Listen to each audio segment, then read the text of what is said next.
What's going on, yo? Welcome back to basketball. And guess what? It's still trade season. We're still here to talk about it. So let's talk about one trade every NBA team should propose right now. And boom, we're back on Bleacher Report because of course we are. I can't resist a Bleacher Report article for long. And there was a couple good ones that came out while I was away, and so I want to talk about them. And I don't know. The trade rumors are fun at the end of the day. Like, are all of them going to be realistic? Probably not, and I'll criticize them to an extent, but I think it gets us talking and I think it's fun. So let's talk about it, right? At the time of recording this, by the way, I'm recording this on Friday. There hasn't been a Jimmy Butler and Bradley Beal trade yet, so I guess we'll see. So just for context and everything, that's when I'm recording this. But anyway, let's take a look. First one being the Atlanta Hawks. Okay, Colin Sexton to the Hawks. I already don't like this. For Kobe Buffkin, Larry Nance Jr., a 2025 second-round pick, and a 2030 second-round pick.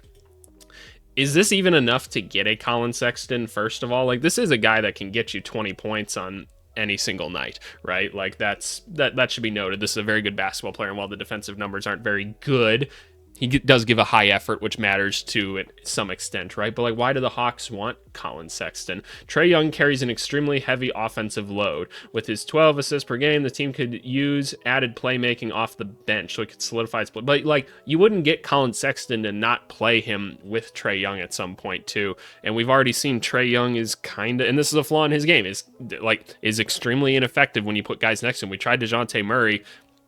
I don't know why this would be any different. So I don't really like this deal at the end of the day. And I honestly don't think that that's necessarily enough for Colin Sexton. I'm sure Jazz would probably just say, no, we'll just hold on to him. We're good. So move on from that. The Boston Celtics, Javonte Green for Jaden Springer. Okay, so I love this for the Celtics. Javonte Green is a very underrated and very effective player. Plays elite defense, gets up and down the court in a hurry, and tries to just dunk everything. He's so much fun at like 6'4". I miss having him on the Chicago Bulls. He was like my favorite player on the team. What's the idea here is that the Pelicans just get a young guy in Jaden Springer that they can play with. I mean, Javonte's not going to be in their long-term plans anyway, so yeah, I guess why not? At the end of the day, I think that's a pretty good deal. The Brooklyn Nets. Ooh, this is interesting now. Jarris Walker, okay, young guy. Aaron Nesmith, not doing a ton at this very moment. Isaiah Jackson, definitely not doing it much at this very moment. Injuries. 2025 second-round pick, 2027 second-round pick for Cam Johnson. Okay, so you're trading a guy that was just a lottery pick. Definitely some flaws in his game, right? Doesn't have the best, like, team awareness to basketball right now, but he plays with a ton of energy. The defense is really cool. Can potentially hit some outside shots and stuff. Interesting prospect at the very least. At the end of the day, I like a tough guy. Nesmith, I don't think is helping out the team very much. Even in the long term, I don't think that's necessarily a piece you need to hold on to. Isaiah Jackson obviously hurt anyway. A couple second round picks for Cam Johnson. I don't know if that's enough for the Brooklyn Nets, honestly, just because we have to imagine either Cleveland or OKC can outbid him. And at the time of recording this, there's plenty of rumors that are saying like it's going to be one of those teams that get him, and that just makes a lot of sense to me. So I'm not sure it's enough to get Cam Johnson, but if this were a trade, I think that'd be great for the Pacers. Cameron Johnson probably just fits wherever. So yeah, I like that one. The Charlotte Hornets, Beef Stew, Isaiah Stewart, Tim Hardaway Jr., which is, actually having a pretty solid season, but don't need him by any means, and a second round pick for Miles Bridges. Okay, let me think about that one for a second. So Miles Bridges, definitely you don't want him on Charlotte at this point. He's having a really poor season for his standards and really poor in terms of just NBA efficiency and everything. Obviously, the off-the-court stuff isn't necessarily the culture stuff that you want. That's probably the last culture guy that you have to kind of get rid of and stuff from like the old regime of the Hornets and everything.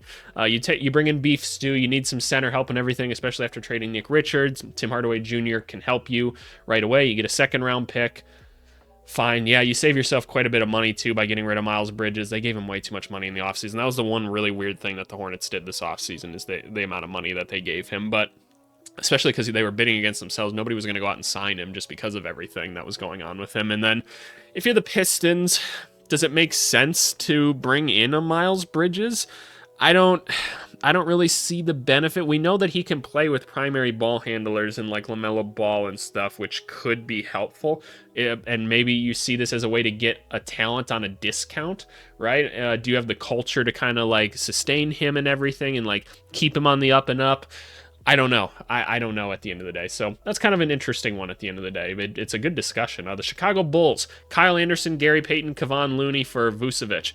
I mean, they should at least get a pick or something, some sort of pick. Like, Vucevic is having a phenomenal basketball season, all said and done. And this is like a potential all-star this year, in all honesty. And so these are basically just salary dump players that add up to enough to go and trade for Vucevic. A trade like this has definitely been drawn up before. It's just, if you throw some picks in there, like even just a protected first round pick or something, I think that deal's probably there. So I can agree with that. And I think this would be a good fit for the Warriors. Would I like for them to have like a lob threat or something like that? Sure. I think you missed your chance with getting Nick Richards, unfortunately, and it didn't seem like it was all that complicated to get him. So Golden State, what are you doing with that one a little bit? How did you not get him? I don't know at the end of the day. But yeah, interesting enough. I think that could be something. Cleveland Cavaliers. Okay, this one's outdated. It was Nick Richards for Dean Wade and a second round pick. Well, this wouldn't have quite been enough based off what we saw. It would have taken a couple more second round picks, but maybe they would have liked a Dean Wade. So yeah, we just kind of move on from that. The Dallas Mavericks bring in Jimmy Butler. Wow, that would be an interesting group of people. And Luka, Kyrie, and Jimmy, that would be so cool. For PJ Washington, who I like PJ Washington a lot, having a nice season. Najee Marshall, nice player for them, having a solid season now. Daniel Gafford and Maxi Kleber. I don't think so. I think you roll with the group that you have, because as long as you're healthy, the Mavs could very well win the finals. I truly believe that. But it's Jimmy Butler. I don't know. It just feels like you're giving up a ton. These are all such good assets on great contracts, except for maybe Maxi Kleber. And I loved Maxi Kleber back in the day. He's just a bit past his prime at this point. So I don't know.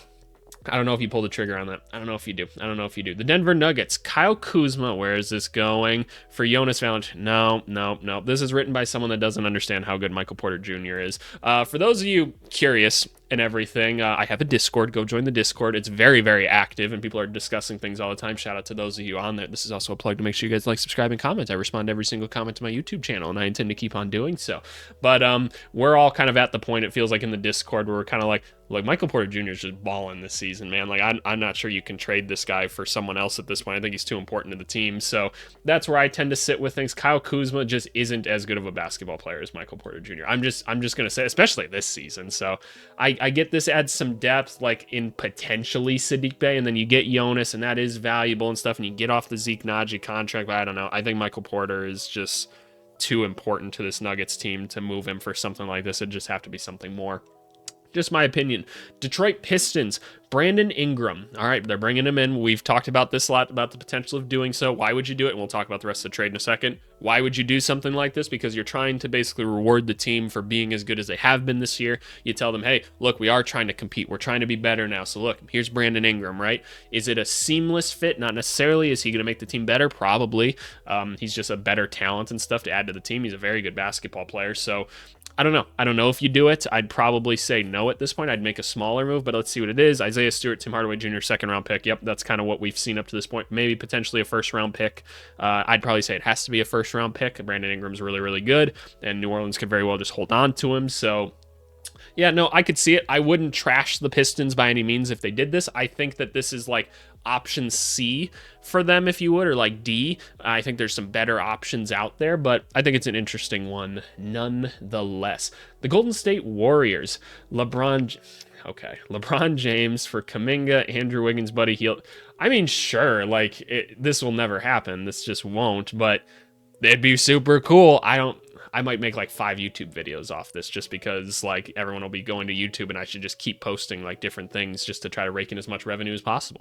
But you know, that'd be something. The Rockets, yeah, this one we've seen before. De'Aaron Fox and Kevin Huerter for Fred VanVleet. Yep, that makes sense. Reed Shepherd, because he's a young, interesting prospect. Cam Whitmore, because they don't really get the chance to use him right now, and he's not very basketball smart up to this point. First round pick in 2025. That's obviously valuable. 2027 first round pick via the Phoenix Suns.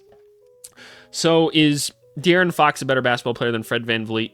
Yes, I think Fred VanVleet brings a lot to this team in terms of like leadership and stuff right now for a pretty young group. Not saying De'Aaron Fox couldn't, but it's not like you just swap out leaders like that, like one for one. I just don't think it really works that way. The lack of like outside shooting is always going to be a concern for me a little bit with Fox. I don't think he's good of a playmaker as like VanVleet is. So, and by that I mean I shouldn't say playmaker, like facilitator of an offense. So that's kind of my thoughts on that. But De'Aaron Fox is really good at basketball, so I can't deny you if you you want to add more talent to your basketball team at the end of the day. Indiana Pacers, Rui Hachimura. Okay, I'm curious and Jackson Hayes and Cam Reddish and a first-round pick. And why are the Pacers blowing things up now? I don't understand. They're getting rid of Miles Turner. I don't see any world where you need to. Miles Turner's having another good season. If you're the Lakers, sure, yeah, I'd do this. 100% I'd do that. But I don't understand why the Pacers is. What's the lie? The Pacers may be forced to shop Turner at the deadline if they don't feel like they can afford to re-sign him this summer.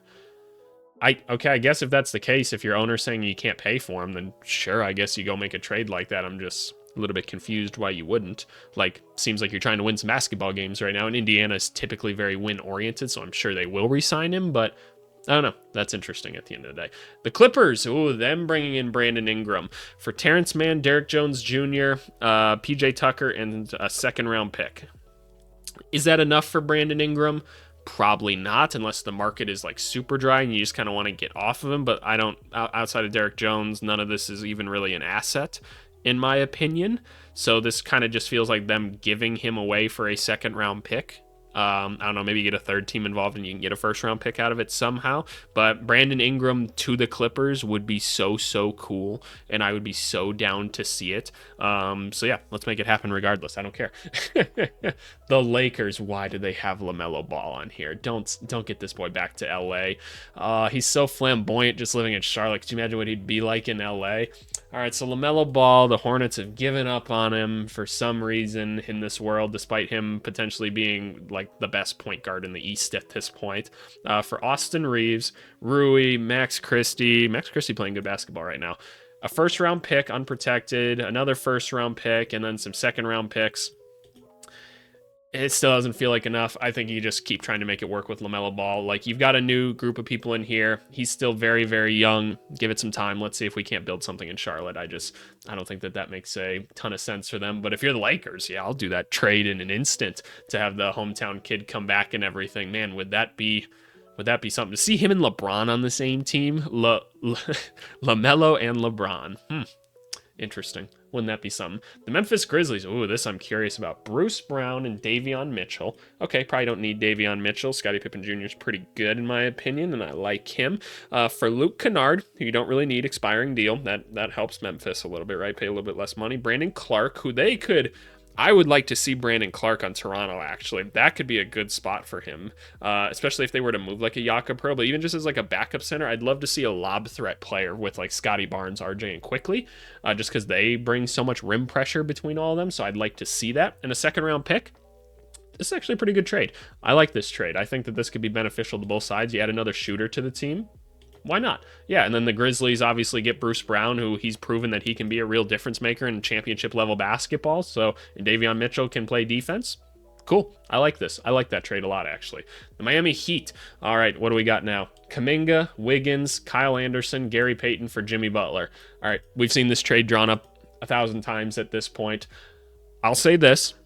If the Warriors were to do this, I would have my criticisms of it. I really would, because Andrew Wiggins, I think, is playing really, really good. The rest of it's kind of whatever. Obviously, I shouldn't say that about Kuminga. Kuminga's the interesting player and everything. I'm not sure I buy into the Kuminga stock necessarily, but I think he's very talented as a basketball player. I'm just not saying I see a future all-star in him or something like that, like some people do. But I don't think adding Jimmy Butler, while adding Jimmy Butler would make your team better, because he makes every team better. There's no question about that. I don't think it makes enough of a difference to get rid of Wiggins for how good he's been. And I don't think Jimmy Butler necessarily fits in with what the Warriors are trying to do. So I don't think this trade happens regardless. I don't know. I think the Warriors are hopefully smart enough to realize that. I mean, we're seeing things with Schroeder, even how Schroeder's having a really hard time playing Warrior style basketball, which look, it's very unique and teams will just have a hard time with it at the end of the day. So, or players will. So we'll have to see if they can adjust to that. I think that's going to be a big thing for Steve Kerr. Can he adapt? That seems to be something he's struggling with a little bit. So something to watch. The Milwaukee Bucks, Jeremy Grant. Okay, very interesting, for Chris Middleton and a first-round pick. Interesting. Very interesting. I don't think you have to give up the first-round pick here. I think this can just be some seconds. but this could be really interesting because Chris Middleton's deal isn't as long as Jeremy Grant's, if I remember correctly. Chris Middleton on the bench now, not contributing as high of a level. We might have hit the point where we've fallen off a little bit, right? The injuries have caught up, and he's just not going to be as effective anymore. You bring in a good vet that would ideally fit pretty well around some of your young players if you're Portland. That's cool. And Milwaukee gets Jeremy Grant, who's still a very impactful offensive and defensive basketball player. I don't mind that at all. Like I said, I don't think you need to give much more of that. I think Portland would just kind of like to get off of his contract and everything. So you could sign me up for that. That would also be the second time the Milwaukee Bucks would have sent one of their former championship level players over to the Trailblazers. So kind of interesting there. Minnesota Timberwolves, what do we got? Trey Jones, that'd be an interesting pickup for them. Keldon Johnson, that'd be an interesting pickup. And Branham for Julius Randle. No way the Spurs do that. There's no reason for them to go in and bring in Julius Randle. I think they realize that that's not going to help the team get a ton better. As a guy that just gets to go to some Timberwolves games here and there because I live in Minneapolis, would I like to see Julius Randle off that team? Yes, I would. He's super, super talented at the end of the day. I just don't feel like he plays winning basketball. I think most of us kind of have that opinion at this point, and he kind of flips the switch effort-wise.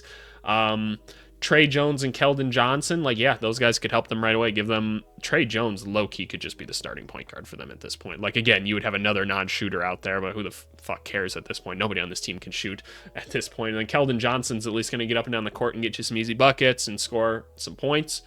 Cool. Yeah, no, whatever you can do to get Julius Randle off the team, though, at the end of the day, I just can't watch it. It'd be nice to get some shooters on the team. The New Orleans Pelicans, oh no, Magic fans, look away. Jonathan Isaac, Gary Harris, and a second-round pick for CJ McCollum. Okay, Magic fans, we all know they love Jonathan Isaac to death, and as soon as you put him in a trade rumor, they snap at you. They're like, no. And I get it. Jonathan Isaac's a really cool player. I really do get that. We all know that the Magic could use some scoring. They need some people that can be shot creators, create some offense and everything for them, right? And kind of get other people involved. CJ McCollum makes a ton of sense for that. They have the money to spare to go and do that. He's a great leader everywhere he goes. So I wouldn't trip about a trade like this. I feel like you have enough other players at Jonathan Isaac's position. I feel like you could get this trade done in other ways, though, at the same time. So something to look at. CJ McCollum is who I think the Detroit Pistons should go and get. The New York Knicks, Torrey Craig, this is a really smart idea already, actually. Javon Carter, Chris Duarte, 2025 second-round pick. And the Bulls get Mitchell Robinson. Interesting. So Mitchell Robinson obviously continues to be hurt when he plays. Super effective center, right? Basically just run, jump, dunk, blocks a shit ton of shots, gets a even shit ton more rebounds. Very, very cool basketball player, but he's hurt all the time, and there's a lot of depth issues in New York. Tom Thibodeau would probably trust Javon Carter and Torrey Craig a lot right away. I don't think Chris Duarte is that great of a player, in all honesty, but overall, that's not a bad return to get some depth. You know your starters are really, really good. You'll need to find some other big minutes at some point, because I will even say at this point, while I like the potential of Jericho Sims, I'm getting a little bit annoyed watching. And look, he's still young. He can still figure it out. But for how much talent he has, it is a little bit frustrating to watch him play at certain points. But I actually think this is a pretty good trade, and I think this could be interesting. If I was a Bulls fan, I'd be cool with this too, because why not take a shot at Mitchell Robinson, right? I mean, he'd be a nice player to put with Giddey, so cool. Oklahoma City Thunder, I already like this trade, and I haven't even read it yet. Cam Johnson for Isaiah Joe. Ooh, I don't want to give up Isaiah Joe. I'll say I'm on team... Okay, because the rest of this trade is pretty much predetermined. Dylan Jones, who they just don't need. Interesting player, right? Jeng, obviously he's going to be a part of anything, right? Another interesting player. First round pick. Cool. So this is how you outbid for Cam Johnson, right? I'm on team trade Aaron Wiggins, because I think Isaiah Joe will be more important come playoff time. I think the shooting that he brings and everything is going to be a little bit more dynamic than some of the stuff that Aaron Jones can do. So just my perspective on that. I'm not sitting hard enough in that boat to say I won't listen to the other side or anything. I'll listen to any opinion at the end of the day, but that's my perspective on this. I think this is a good deal for both sides. Brooklyn gets some assets for it. They get some young guys that they can kind of mess around with and see what they want to do with, and then the Thunder get Cam Johnson and become unstoppable. Did you guys see what they did to Cleveland the other night? Holy fuck, this team is so good. I saw a post. Where did I think I saw it on Instagram. They were like, here's the best 5 teams in the NBA. Number 1, the Oklahoma City Thunder. Number 2, Oklahoma City Thunder without Isaiah Hartenstein, but with Chet. Number 3, the Oklahoma City Thunder without Chet, but with Isaiah Hartenstein. Number 4, small ball lineup of Oklahoma City Thunder. Number 5, Cleveland Cavaliers. I was like, backs, honestly. That team's so fucking good, man. They're so good. Can they win the finals this year? Why does it feel like they can't? Like, it feels like it shouldn't be allowed because they're so young, but goddamn, they're so much better than everyone else right now. Orlando Magic. Okay, De'Aaron Fox. Yeah, they need a score and everything, right? They need someone that can create shots. That's totally apparent. I don't think Fox is the fit, though. Cole Anthony, Kentavious Caldwell-Pope, first-round pick, the Denver pick. Yeah, that's fine. And then a 2027. Damn, 3 first-round picks? Maybe because you're not giving them any, like, real interesting players back. That's probably not far off, honestly, because, like, the Kings could just keep him, right? And he's a great basketball player, so that's fair. I don't think this is a perfect fit for Orlando. So, I'll say I'd want someone that's a little bit more of a facilitator and stuff, and I need this person to be a really good three-point shooter, whoever this, like, scorer is that they bring in at some point. So, that's just what I'm going to say about that. You can't play with Franz and Paolo and not have someone that can really knock it down from outside. The Sixers, Santi Aldama. I love Santi Aldama. For KJ Martin, which, whatever, yeah, he just gets up and down the court. And a bunch of seconds. That's probably a fair trade for Aldama. I don't see why the Grizzlies would do this, though. They're trying to win games, and this guy very well could be a starter for them any given night. So the Grizzlies are the deepest team in the NBA, too, by the way. Like, they legit have, and I keep saying it, like 13 good NBA players on their team. Like, they're deep already, and, like, they have good players that get like 5-6 minutes a game, and GG Jackson and Vince Williams aren't even playing. It's crazy. So shout out them. I don't see why they would need to do this. The Phoenix Suns, Jimmy Butler, Bradley Beal, first round pick. I don't think this trade even works completely, right? Or does it? I feel like the Heat like have to add like Josh Richardson or maybe to this. Or wait, what's this? Oh, this is a 3-teamer. Oh. Well, now I'm confused. The Suns get Jimmy Butler. Okay. Clear. Orlando Magic get Bradley Beal and a first-round pick. I haven't even read what's going on down here yet. My eyes are focused right here. I kind of like that for Orlando. I like that they're getting Bradley Beal and a first-round pick, because here's the thing, too. Bradley Beal, I know he makes a lot of money. We all know he doesn't need to make $50 million, but he does. For $30 million, he's probably worth it, right? But he makes 50. For 2 years, you can keep him, right? And then if you really needed to, you could probably discuss a buyout with him, right? So it'd be 2 years. Orlando can probably afford to do something like that. The Heat get KCP, and remember, the Heat are trying to compete still. Cole Anthony, Gary Harris. Nah, the Heat won't do that. They want better stuff than that back. No shot. Sorry, y'all. Portland Trailblazers, Aaron Wiggins, okay, and Isaiah Joe, and Jang for Jeremy Grant. Okay, and this one, they don't have to give up any picks. The Thunder just should include picks. At this point, they don't need all the picks that they have. Just trade them. Jeremy Grant, I think, is another option for them. We've seen all the trades for the Thunder. It usually involves some sort of bigger wing. I see Cam Johnson as like the clear number one. I know a lot of Thunder fans want to see Denny on that team. I think that'd be awesome as well. I think Jeremy Grant would also be a really good option for these guys. Again, can step out and hit a little bit, can put the ball on the floor a little bit, good help side defender and everything. Makes a ton of sense to me. So I don't know if giving up all of this makes sense. I'd rather just keep one of these guys and add like some picks and try to make money work somewhere else, but you know, we'll see. Sacramento Kings, Jimmy Butler, and then they trade DeRozan's been pretty solid for them, all said and done. Kevin Huerter, Trey Lyles, and a first-round pick. Do the Heat do this? Do they just try to do it with DeRozan then? DeRozan would be a cool Heat player as well, wouldn't he? I don't know what this does for Sacramento. Like, they'd probably get better, right? Their bench would be super depleted at this point. I know these two aren't really contributing a ton right now, but their bench would be even more depleted than it already is. I don't know. Do you guys see a world where this even happens? I don't necessarily think so. San Antonio Spurs. Stop trying to make the Spurs be buyers right now. It's just they don't need to. Chris Paul and Wemby are awesome together. Just leave it be. So they trade Keldon Johnson, Trey Jones, Branham. Yep, that's the combo we always see for how many first-round picks again. See, and now you don't need to trade all those first-round picks because you gave up some young players and stuff. So that feels like maybe a bit much, but De'Aaron Fox is a very good basketball player, so I guess I can listen to it. I don't think the Spurs need to rush, man. They win enough basketball games as it is. It's the second year of Wemby. Like, they're going to draft some more good players and stuff this next year. They're going to take their time. They're going to develop them. That's how you get long-term success in the league. Grow your own people. If the right guy becomes available at the right time, sure. I don't think it needs to be Fox.